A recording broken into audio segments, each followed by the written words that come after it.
기후학교. 오늘은 기후 대응 기술, 기대기를 알면 미래가 보인다. 기후 분야 민간 싱크탱크인 사단법인 넥스트의 이재훈 연구원님 모셨습니다. 안녕하세요. 안녕하세요. 네, 오늘 드디어 히트펌프 얘기를 하네요, 우리가. 네, 맞습니다. 한 번씩 말씀하시면서 지나가다 한 번씩 나오면 이게 뭔가 하고 다들 궁금하셨을 텐데 오늘 그런데 이 주제를 다루기 전에 소개해 주실 뉴스가 있다고요. 네, 제가 연구를 하는 과정에서 이제 네. 뉴스나 이런 거를 많이 찾아보는데 그 중에서 좀 소개드릴 만한 컨텐츠가 있어서 가져와 봤어요. 첫 번째는 조금 아쉬운 부분의 내용의 기사고, 두 번째는 좀 긍정적인 내용을 다룬 기사라고 말씀을 드릴 수 있을 것 같고요. 첫 번째는 이제 화석연료 업계에서 과거 70년 전부터 이제 기후 위기를 이미 인식하고 있었다라는 영국 가디언지의 기사예요. 알고 있었다, 이분들은. 네, 이미 알고 있었다라는 거죠. 1954년인데 석유와 자동차 제조 부문 연합체라는 이제 기업들의 연합체가 있는데 네. 지구 온난화를 상징하는 굉장히 중요한 과학적 업적을 만들어낸 과학자가 계세요. 네. 찰스 킬링이라는 분이 계신데 그 과학자의 연구에 자금을 지원했다라는 내용이 밝혀진 거예요. 그런데 연구에 자금을 지원했으면 굉장히 좋은 일이 아니냐라고 할 수 있는데 네. 연구 자금을 지원을 받으려면 계획서를 제출을 해야 되거든요. 네. 근데 그 계획서 안에 석탄과 석유의 연소가 대기오염을 유발한다라는 내용이 적혀 있었다라는 거죠. 그러니까 이미 70년 전부터 그 사실을 알고 있었음에도 불구하고 그 화석연료 업계에서는 어떠한 대응도 하지 않았다라는 사실에 대해서 이 언론은 이제 지적을 하고 있는 거예요. 그래서 이런 기후 변화로 인해서 발생하는 우리가 겪어야 되는 비용들을 기후 리스크라고 표현을 하는데 네. 기후 리스크에 대한 대응이 빠르면 빠를수록 그 비용의 크기가 줄어든다라고 연구가 나와 있어요. 그러면 이미 70년 전부터 이미 대응을 할 수 있었는데 그 대응을 하지 않았다라는 거는 그 비용이 점점 이제 증가를 하고 있다라는 얘기랑 연결이 된다라고 말씀을 드릴 수 있을 것 같습니다. 대응을 하지 않았던 이유는 사업 이윤 때문이었을까요, 결국? 네, 그럴 것 같습니다. 여기는 석탄 화석연료 업체였으니까. 그럼 아까 찰스 킬링의 연구에 자금을 지원했다고 했는데 이 찰스 킬링의 무엇이 위대한 과학적 업적일까요? 찰스 킬링이라는 분이 이제 하와이에 직접 가서 네. 온실가스가 증가하는 추세를 측정한 걸로 아하. 유명을 해요. 그래서 실제 온실가스가 인간의 활동에 의해서 이렇게 증가하고 있구나라는 걸 밝힌 분입니다. 네. 그래서 그 곡선의 이름을 킬링 커브라고도 얘기를 하고요. 안 그래도 이름이 킬링이다 보니까 그렇네요. 이게 네, 지금 무서운 킬링 연구처럼 커브. 느껴지죠. 그러게요. 사람들이 얼마나 지구에서 안전하게 살 수 있는가를 뭔가 그 시그널을 보내주는 자료, 데이터로 곡선을 만들었던 걸 텐데 그렇군요. 그럼 이게 지금 70년 전부터 지구 온난화가 더 심해지고 올 거고 이건 사실 자연의 자연스러운 현상이 아니라 인간의 활동으로 인해서 생기는 온실가스고 지구 온난화다라는 거를 알고 있었다는 거네요. 네, 맞습니다. 이게 한 몇 년 전까지만 해도 계속 논란이었잖아요. 사람 때문이다, 아니다 하고. 네. 70년 전부터 알고 있었다고 합니다. 이게 별로 안 좋은 뉴스였으면 두 번째 좋은 뉴스는 뭘까요? 네, 이제 두 번째 컨텐츠는 우리나라를 약간 칭찬해 준 월드뱅크의 논평입니다. 아, 칭찬에 굶주려 있습니다. 네. 지금 우리 기후 얘기만 나오면 네. 이제 신흥 국가들, 뭐 베트남, 터키, 태국 이런 국가들이 네. 제조업의 비중이 굉장히 높은데 그 나라들도 어쨌든 탄소 중립을 달성을 해야 되고 네. 그러면 에너지 효율을 개선시키기 위해서 굉장히 노력을 많이 해야 됩니다. 근데 우리나라도 굉장히 제조업 비중이 높은 국가에 속하고 그럼에도 불구하고 과거에서부터 굉장히 좋은 성과들을 내놓고 있거든요. 그거의 예시로 두 가지 정도가 있는데 네. 경제가 성장할 때 그거에 비례해서 배출량이 꼭 증가를 하지 않는 단계가 와요. 그게 탈동조화라고 하는데 경제 성장을 하더라도 온실가스가 배출하지 않는 그 정도의 어떤 고도화된 경제를 달성했다라는 뜻이고 또 에너지 집약도라는 개념이 있는데 GDP가 올라간다고 해서 온실가스 배출량이 이제 증가하는 그 수준이 있는데 그 수준이 지난 20년 동안 44%나 감소했다는 거예요. 그 말은 굉장히 우리나라가 에너지 효율을 개선시키기 위해서 굉장히 노력을 많이 했고 좋은 성과를 얻어냈다라는 겁니다. 그래서 네. 월드뱅크에서는 우리나라가 이렇게 성과를 달성했으니 그중에 한 3가지 정도를 배워야 된다라고 얘기를 하고 있는데 네. 첫째는 산업의 관점에서 에너지 효율을 봐야 된다라는 거를 얘기를 해주고 있고요. 두 번째는 데이터를 이제 관찰하기 위한 다양한 노력을 하고 있다.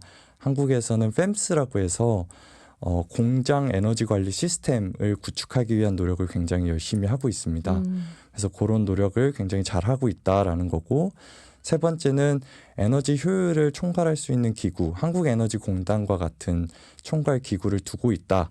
이렇게 총 3가지 정도를 배울 수 있다라는 겁니다. 네. 이제 들으시는 청취자분들이 옛날에 하던 말하고 다른 애하고 좀 혼란스러울 수 있을 텐데 제가 이해한 바로는 우리가 우리의 앞선 선진국들 또는 우리와 비슷한 수준의 경제 규모를 가진 나라들하고 비교했을 때 이 탄소 절감 노력이 부족하고 여러 가지가 재생에너지 비율도 너무 낮고 여러 가지 개선돼야 될 점들이 산투성인데 아주 많은데 우리 뒤에서 우리처럼 개발이 되고 발전하려고 따라오는 나라들이 봤을 때는 그러니까 우리가 제조업이 중심이 되는 나라인데 거기서 고도화된 경제로 오면서 탄소 배출량을 줄일 수 있었다. 그러니까 베트남, 터키, 태국이 앞으로 계속 경제 발전을 한다고 할 때 꼭 탄소 배출을 많이 하는 경제 분야로만 발전하지 않아도 된다는 어떤 모델을 보여줬다. 이거죠. 네, 맞습니다. 그러니까 온실가스도 GDP 대비로 20년 동안 44% 감소했다는 거는 우리가 이렇게 좀 고도성장기가 있다가 지금 정체돼 있지만 그 고도성장기 이후로 온실가스 배출량을 줄이려고 노력을 했던 나라다. 그러니까 우리 앞에 있는 선진국들과 비교를 하면 많이 부족하지만 그래서 베트남, 터키, 태국이 우리는 계속 경제 발전해야 되는데 탄소 배출을 줄일 수 없다, 불가능하다 할 때 한국처럼 할 수 있다 하는 모델이 될 수 있다는 거죠. 네. 네, 제가 이렇게 괜히 쓸데없이 정리를 한 이유는 제가 헷갈려서 우리 계속 비판받았는데 갑자기 왜 칭찬을 받지 하고 제가 헷갈려서 한번 정리해봤습니다. 이게 네. 저도 이 소식을 접하면서 네. 느낄 수 있었던 부분이 이제 단계가 있는 것 같아요. 이 신흥국이 그 지금 현재 그들이 갖고 있는 산업 구조를 고려했을 때 네.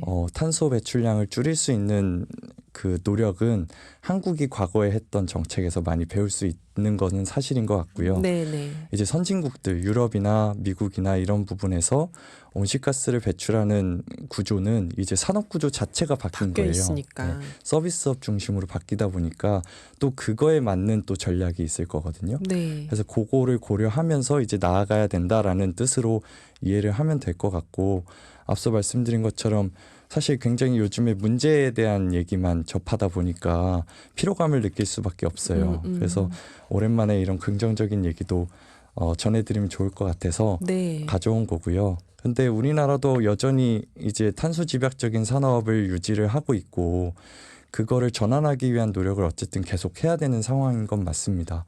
근데 기존의 산업이 전환이 되다 보면 기존의 산업에서 근무하시는 분들에 대한 생계랑 연결이 될 수밖에 되죠. 없어요. 네네. 그 주제를 정의로운 전환이라고 하는데 정의로운 전환과 탄소 감축의 속도의 균형을 맞추는 게 굉장히 중요한 이슈다라고 말씀을 드릴 수 있을 것 같습니다. 역시 정부의 역할이 클 수밖에 그렇죠. 클 수밖에 없네요. 이런 과제를 보면 어떻게 우리가 에너지 효율을 높이는 쪽으로 탄소 절감하는 쪽으로 경제 구조를 전환할 것인가. 자, 이제 여기서 기후 퀴즈 정답을 여러분 알아볼게요. 아까 이것은 전기 에너지로 열을 이동시켜서 실내의 공기를 데우거나 덮이거나 식히는 기계입니다. 그랬잖아요. 기존 도시가스 보일러에 비해서 3배에서 5배 이상 에너지 효율이 높은 데다가 온실가스 배출도 줄이기 때문에 친환경 난방기기로 불립니다. 유럽이나 미국에서는 특히 우크라이나 전쟁으로 난방비가 폭등한 다음에 적극적으로 이걸 보급하고 있는데요. 이것은 무엇일까요? 1번 히트펌프, 2번 뽁뽁이.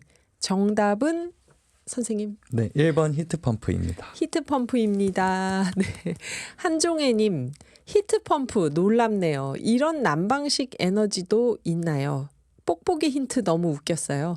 우리 집 창문은 전부 뽁뽁이로 붙여서 겨울을 보냈는데 놀랄 일이 많네요 하셨네요. 그 뽁뽁이가 진짜 한겨울에 난방비 아끼는데 톡톡히 효자 노릇을 하죠. 여기저기서. 5975님 새싹 문자 주셨네요. 겨우내 난방비 아끼려고 옷을 여러 겹 입었는데 이제 날이 풀려서 옷이 가벼워져서 좋습니다 하셨네요. 저는 아직 좀 춥던데 저는 아직 껴입고 다닙니다.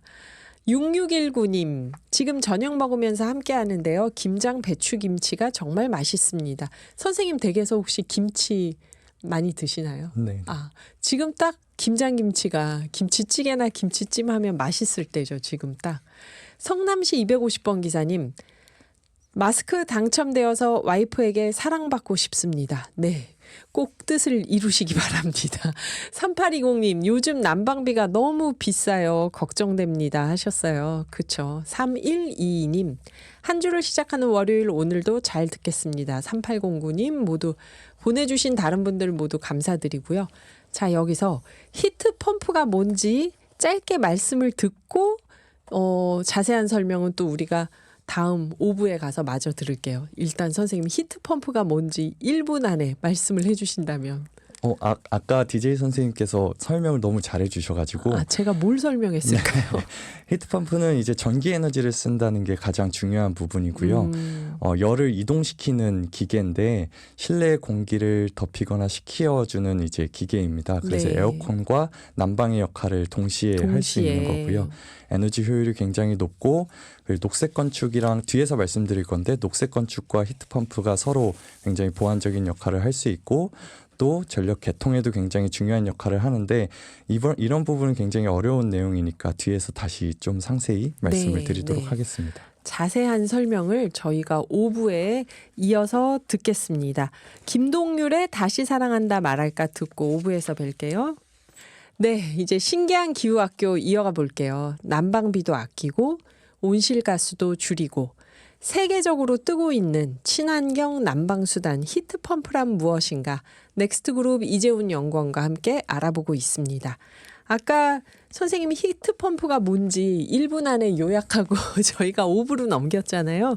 요거 조금 더 자세히 설명해 주신다면요. 네, 다시 천천히 말씀드리면 자세히 설명하시는 게 아니라 천천히 말씀해 주시는. 네. 아까는 시간이 촉박해서 네. 빨리 말씀드리느라 그랬는데 전기 에너지를 써서 이제 열을 이동시키는 기계인데 앞서 말씀드린 것처럼 에어컨과 히터의 역할을 동시에 하게 되고요. 네.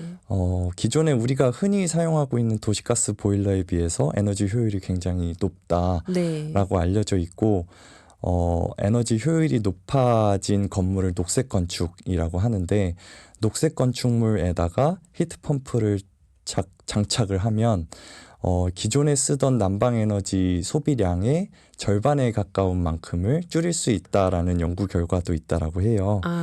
그래서 녹색 건축, 건물에 있어서 탄소 중립 전략에 굉장히 중요한 부분을 차지하고 있는 녹색 건축과 히트펌프는 둘이 서로 도와주는 관계다라고 말씀을 드릴 수 있고 히트펌프는 어쨌든 전기를 쓰는 기계다 보니까 이거를 자동으로 조절할 수 있는 기계 같은 경우에는 전력 개통이 굉장히 불안정할 때나 아니면 뭐 갑자기 너무 더워져서 전력을 많이 쓰는 날 같은 경우에는 이거를 조절해주는 기능이 있어서 유연성 자원이라고 하는데 그걸 유연성 자원으로도 이제 활용을 할 수 있는 걸로 평가가 되고 있고 그리고 국제에너지기구 IEA에 따르면 난방 에너지를 써서 발생하는 온실가스 배출량이 있는데 그거를 저감하는 데 결국에 필요한 기술이 두 가지다. 한 가지는 에너지 효율을 올리는 거고 두 번째는 히트펌프다라고 얘기를 할 정도로 굉장히 중요한 기술로 자리매김하고 있습니다. 네.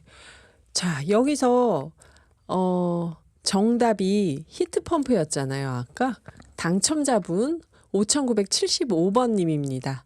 겨우내 난방비 아끼려고 옷 여러 겹 입었는데 날 풀려서 이제 옷이 가벼워져서 좋다고 하셨잖아요. 네, 아직 요번 주 꽃샘추위 있다고 하니까 아직 너무 가볍게 입고 다니시면 안 됩니다. 축하드립니다. 그리고 지금 말씀하시면서 건물 부분의 탄소 중립 얘기를 해주셨는데 그게 사실 지난번에 나와서 해주셨던 얘기잖아요. 그래서 히트펌프와 에너지 효율 이게 건물 부분 탄소 중립에서 중요하다고 하셨는데요. 그러면 지금 이렇게 히트펌프가 시장에서 굉장히 막 뜨는 아이템일까요? 지금 어떤가요? 시장 동향은 에너지 효율과 히트펌프가?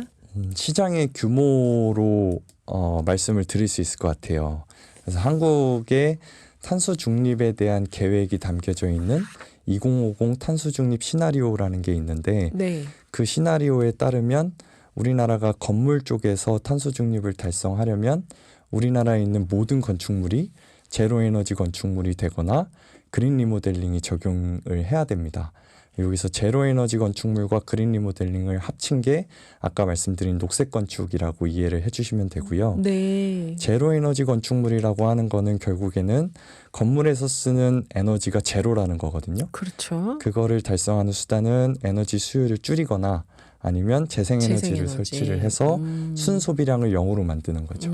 그거를 제로 에너지 건축물이라고 하고 그린 리모델링은 노후화된 건축물에 외벽 단열 공사를 한다든지 창호 공사를 한다든지 아니면 히트펌프 설치 이런 것들을 해서 이제 에너지 효율을 높이는 그런 기술을 의미를 합니다. 근데 이걸 왜 말씀드렸냐면 이 목표가 있기 때문에 정해져 있기 때문에 그 목표에 따라서 어쨌든 시장이 움직일 수밖에 없거든요. 네네. 그래서 한국건설산업연구원이라는 곳에서 이 목표를 가지고 시장 규모를 전망을 해봤어요. 그랬더니 녹색 건축 시장 같은 경우에는 2021년 기준 한 10조 원 수준으로 평가가 되고 있고 2030년에 100조 원까지 증가를 할 거다라고 네네. 평가를 하고 있는 반면에 이제 히트펌프는 이제 그거의 전망 결과가 이제 나오진 않았고 기사를 통해서 찾아보니까 2018년 정도에 6천억 원 수준에 그친다라고 평가가 되고 있어요. 근데 그게 전 세계 시장의 1%밖에 되지 않는다고 합니다. 우리나라에서 히트펌프는 좀 활성화되지는 않고 있는 상황인 걸로 나타나고 있는 것 같습니다. 그래요. 진짜 그 외벽 단열 공사, 창호 공사, 고효율 기기 설치, 재생에너지 이런 건 주변에서 하는 걸 다 보는데 히트펌프가 뭔지도 모르고 사용하는 사람을 저는 한 명도 본 적이 없어요. 이거를. 근데 우리나라 시장에서 이렇게 히트펌프가 주목받지 못하는 것, 전 세계 시장의 1% 수준에 불과하다 그랬는데 이유가 뭘까요?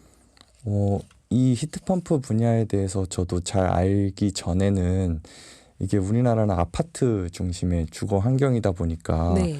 히트펌프 하면 굉장히 뭔가 큰 장비처럼 느껴지고 펌프 하니까.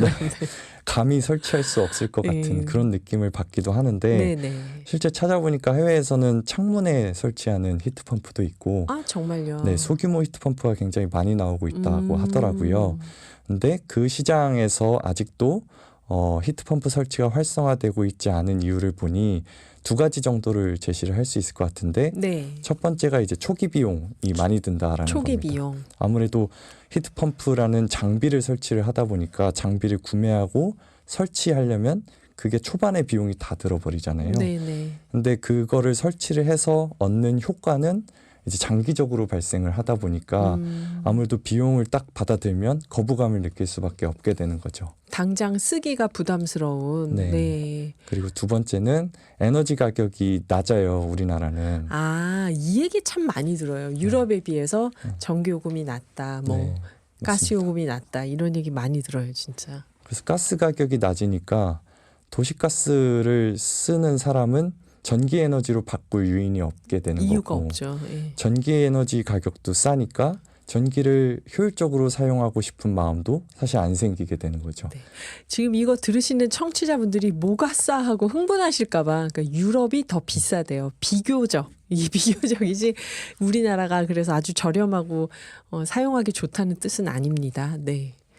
이 문제를 우리나라는 그러면은 이 시장이 그래서 히트펌프로 막 바꿔야 될 그런 동인이 지금 안 생기는 건데 해외에서는 이 문제를 어떻게 해서 해야 하나요? 거기도 초기 비용은 다 똑같이 들 거 아니에요? 네, 맞습니다. 해외에서는 이번에 좀 불미스러운 사건이기도 한데 러시아 우크라이나 전쟁으로 인해서 네. 국제 에너지 가격이 폭등했어요. 그러다 보니까 난방비가 굉장히 올라가게 되고 네. 저렴한 수단을 찾다 보니까 히트펌프가 어쨌든 그 대안으로 나타난 거는 사실입니다. 근데 이것만으로 어떤 요인을 찾기는 어렵고요. 유럽과 미국에서는 굉장히 강력한 정책을 활용을 하고 있어요. 법과 제도 도입을 통해서 보조금이라든지 대출 지원 정책이라든지 이런 것들을 통해서 녹색 건축이나 히트펌프가 활성화될 수 있도록 굉장히 지원을 많이 하고 있고요. 그리고 어떤 교수님을 통해서 들은 얘기인데 이제 부동산 시장과 금융 시장과 에너지 시장이 연결이 되게끔 설계를 했다라고 해요. 그러니까 그 건물에 에너지 효율이 높고 온실가스 저감 효과가 있다라고 하면 네. 그게 부동산 시장의 가치가 평가가 되는 거예요. 그러면 내 집 값을 올리기 위해서는 이런 노력을 해야 되는구나라는 게 인지가 되다 보니까 그런 움직임이 이제 활성화되는 겁니다. 아하.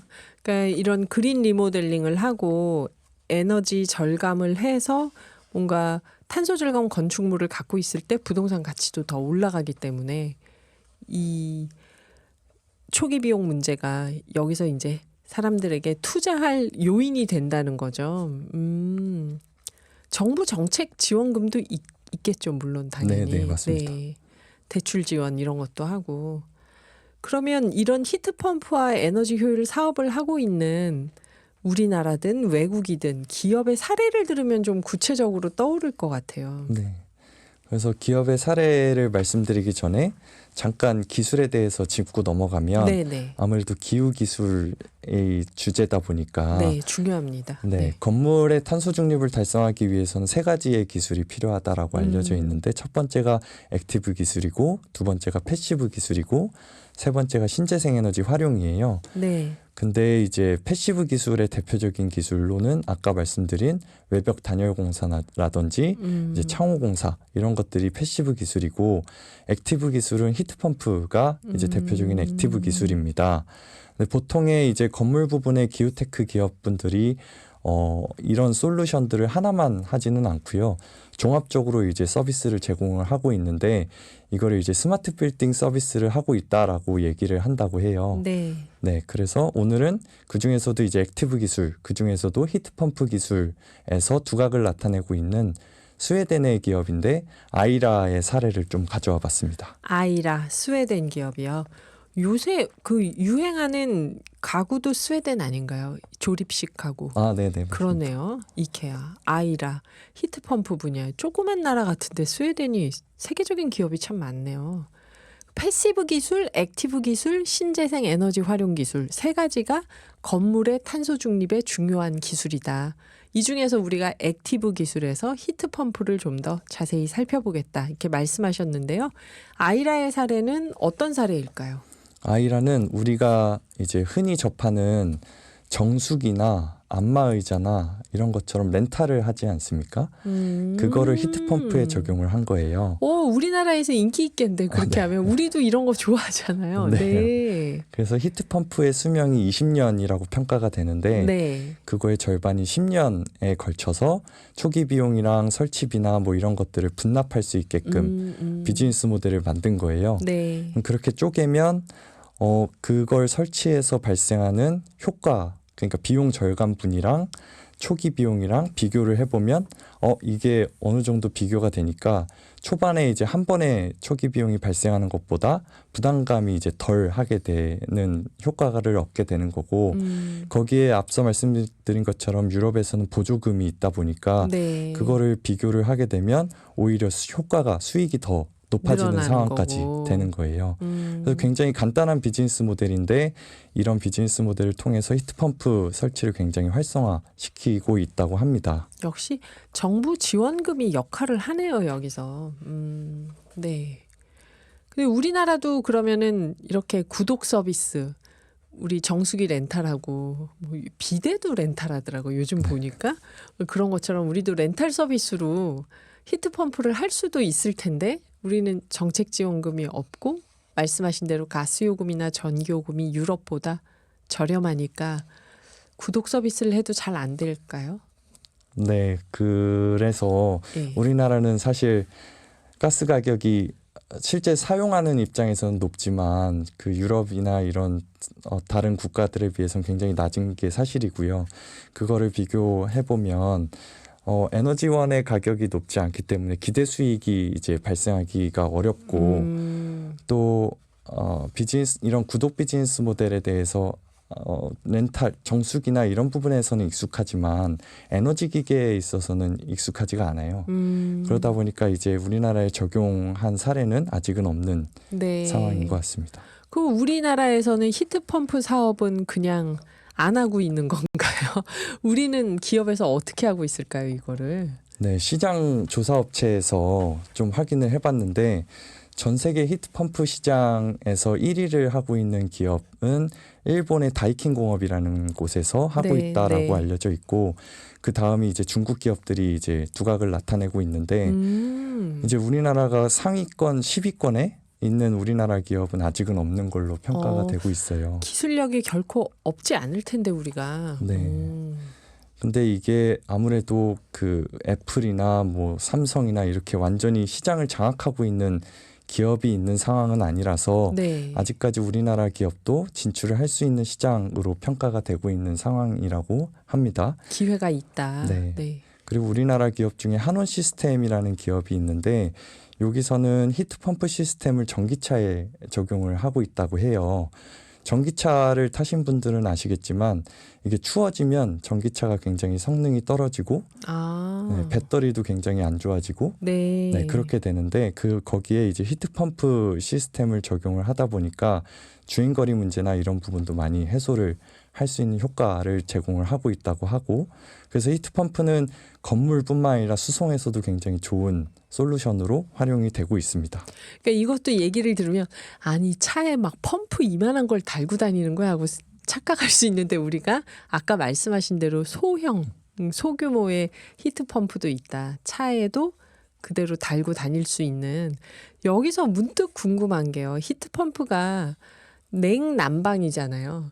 그럼 난방이 우리나라가 이렇게 뜨끈뜨끈한 온돌 바닥에서 등을 지지는 이런 걸 좋아하는 문화니까 그것도 히트펌프랑 연결해서 온돌 바닥이 가능해지나요? 아니면 그건 어렵나요?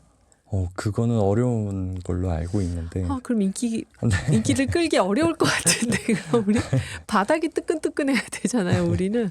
아하. 그래서 외국에서 생활하신 분이랑 대화를 해보면 네. 겨울에 반팔 반바지를 입고 있는 우리나라를 이해를 못 하더라고요. 항상 거기는 파카를 입고 지냈다. 실내에서. 네, 그래서 어느 정도 탄소 중립을 위해서는 그런 불편함, 또 생활 패턴의 변화 이런 것도 감수를 해야 되는 것 같습니다. 근데 제가 얼핏 듣기로 영국에서 히트펌프 우리나라 업체가 가서 상당히 그 성과를 거두고 있다 이런 얘기를 들은 적이 있는데 그걸 설명하시는 분이 그랬거든요. 우리가 온돌 문화여서 이 아래 열을 전기 에너지로 끌어올려서 이렇게 돌리는 그 기술력이 우리한테 있다고 막 이런 얘기를 얼핏 들은 것 같은데 네. 제가 정확하게 인용을 못 하겠네요. 하여튼 온도를 좋아한다고 해서 히트펌프를 포기할 수는 없으니까 그 지금 선생님 연구원님이 생각할 때는 아직 그 개발된 기술은 아니지만 연결해서 할 수는 있지 않을까요? 네네네. 그렇죠. 네. 가스나 기름이나 다 온도를 만들고 있으니까 지금 그 끝으로 우리나라에서 익숙한 테슬라에서도 지금 히트펌프와 관련해서 뭘 하고 있나요? 이 테슬라의 사례는 제가 오늘 히트펌프와 관련해서 가져온 건 아니고 네. 이 앞서 말씀드린 그 건물 부문의 탄소 중립을 위해서 세 가지 기술이 필요하다고 말씀드렸는데 액티브, 패시브, 재생에너지. 네, 그 중에서 세 번째에 해당이 됩니다. 재생에너지요. 네. 테슬라가 전기차와 관련해서만 이제 보통 굉장히 두각을 얻고 있는데 테슬라는 사실 굉장히 에너지 솔루션 기업에 해당이 되거든요. 네네. 그래서 전기차의 배터리를 관리를 하고 있고요. 충전기를 설치하다 보니까 배터리에 대한 데이터를 다 갖고 있고 그 중에서 또 배터리는 재활용을 해서 ESS로도 활용을 할 수 있습니다. 에너지를 저장하는. 네, 예. 배터리가 또 폐배터리를 또 활용할 수 있는 기술도 갖고 있고요. 네, 테슬라가요. 네. 그러다 보니까 이 테슬라의 이런 ESS 에너지 저장 시스템을 활용한 비즈니스 모델이 주택에 설치되는 사례가 있는데 파워월이라는 솔루션이 있다라고 해요. 그 장비를 설치를 하면 주택에 설치한 태양광을 안 쓸 때 저장을 해놓고 네. 그거를 밤 시간대에 이제 쓴다던가 아하. 그렇게 주택에서의 신재생 에너지 활용을 극대화시킬 수 있는 좋은 비즈니스 모델이고 이런 것들이 활성화되면 건물의 탄소 중립도 빨라질 수 있다. 그렇네요. 네, 라고 말씀드릴 수 있습니다. 아하, 테슬라가 전기차로만 생각하는데 관련된 이런 비즈니스 모델이 있군요. 저희가 지금 바람을 가르는 그물님이 건축 전공이라면서 문자를 보내주셨어요. 단독주택 관공서 기숙사에서 장기적 연료 절감과 탄소 배출 절감, 패시브하우스에서 화석연료 재료화를 위해서 이 히트펌프를 합니다. 제 꿈은 패시브하우스고요. 땅속의 지열은 항상 같은 15에서 18도 온도여서 여름에는 시원한 냉매 역할을 하고요. 겨울에는 온수 효과로 따뜻한 공기를 만들어주는 게 히트펌프입니다. 일반인이 히트펌프 하면 어렵죠. 주택의 지열 보일러.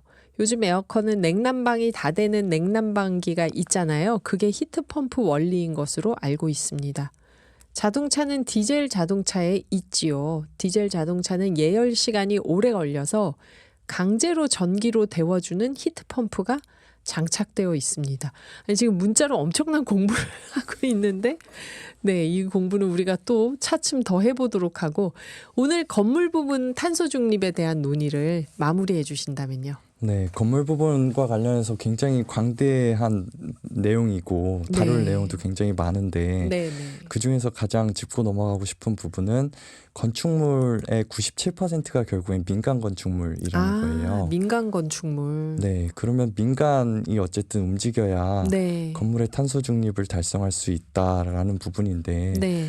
아까 유럽의 사례를 통해서 말씀드렸다시피 그 시장이 연결이 되고 있다라고 말씀드렸잖아요. 네. 그래서 부동산 시장, 금융 시장, 뭐 자산 시장 이런 것들이 다 연결이 돼서 에너지 효율이 높은 부동산 가격이 높아지고 또 에너지 효율이 높은 건축물에 대해서 대출을 받을 때 금리 우대를 받고 뭐 이런 것들이 활발히 이루어져야 민간에서도 움직임이 더 촉발될 것이다라고 생각을 하고 있습니다.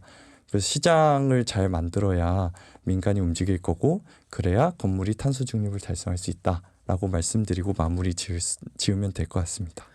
네, 어떤가요? 저는 흥미진진하면서 히트펌프가 어떻게 우리 집에서 만약 사용한다면 어떻게 될까가 잘 또 상상이 잘 안 돼서 당장 아무도 사용을 안 하고 있으니까 또 차츰 더 알아보고 싶네요. 지금까지 이재훈 넥스트그룹 연구원이었습니다. 오늘 말씀 정말 감사합니다. 감사합니다. 어려운 얘기 쉽게 풀어주시느라 고생하셨습니다. 네, 감사합니다.